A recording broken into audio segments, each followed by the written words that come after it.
Hi, this is Mr. Schneider. Today we're talking about checks and balances. These are the protections we have between each branch of government, the national level, the judicial branch, the executive branch, and the legislative branch. Let's start talking about the different checks and balances the different branches have. The first one is the checks that Congress has. Um, so Congress can check the president when they override a presidential veto, when they impeach and convict the president. We've had two presidents impeached, but never one convicted.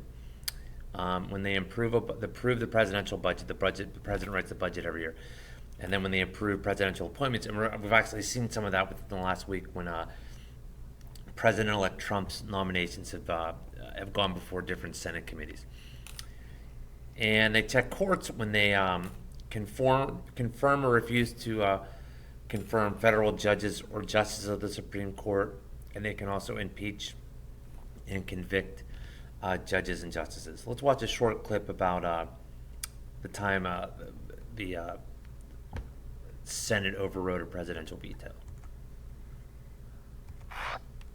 Now that you've been able to sift through the massive amounts of Trump trash in the news, then you might have heard a little something about this.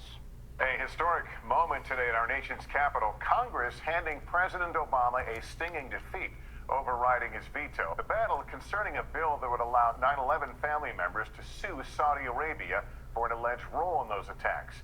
All right, so this doesn't happen often, but it happens periodically. The president that had the most bills vetoed was Franklin Roosevelt, but that's also because he had the most bills because he was the president for the longest amount of time. All right, so that's one way of the different ways we talked about that Congress can check the president. Next is the president checks Congress when he can propose legislation. He prepares an annual budget for Congress, telling them how much money they could spend, where they spend it, stuff like that. He can call special sessions of Congress, and he can also veto legislation when it has been passed by Congress.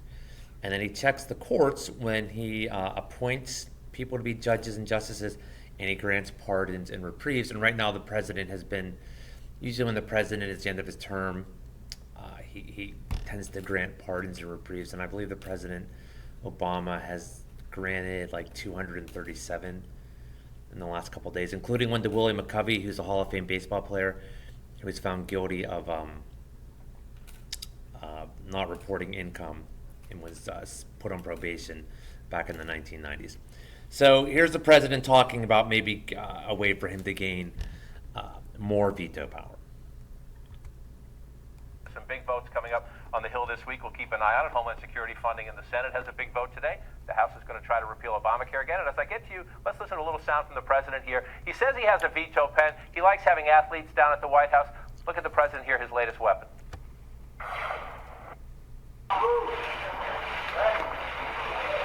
This is even better than the veto pen, huh?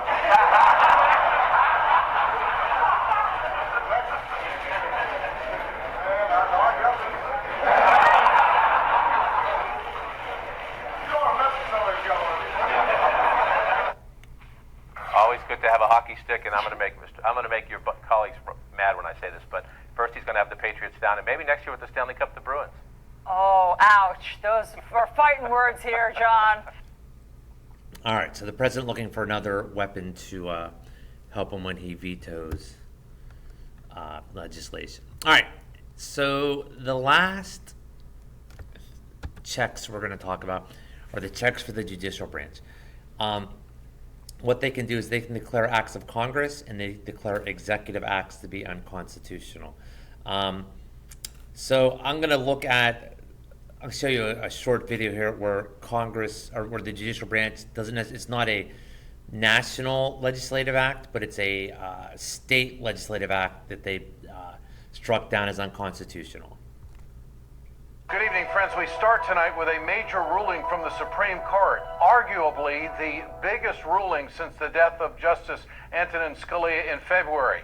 The court today ruled in favor of Texas abortion facilities suing the state, citing a 2013 law signed by former Governor Rick Perry, stating it was unconstitutional. Manila Chan starts us off tonight with the story. All right. So the Supreme Court ruled that a law passed in Texas was unconstitutional, which is part of what they do. Their main job is to determine whether laws passed at the local, state, or national level are constitutional. All right, so that's a short one today. That's podcast 5.3. Thanks, guys. Have a good day.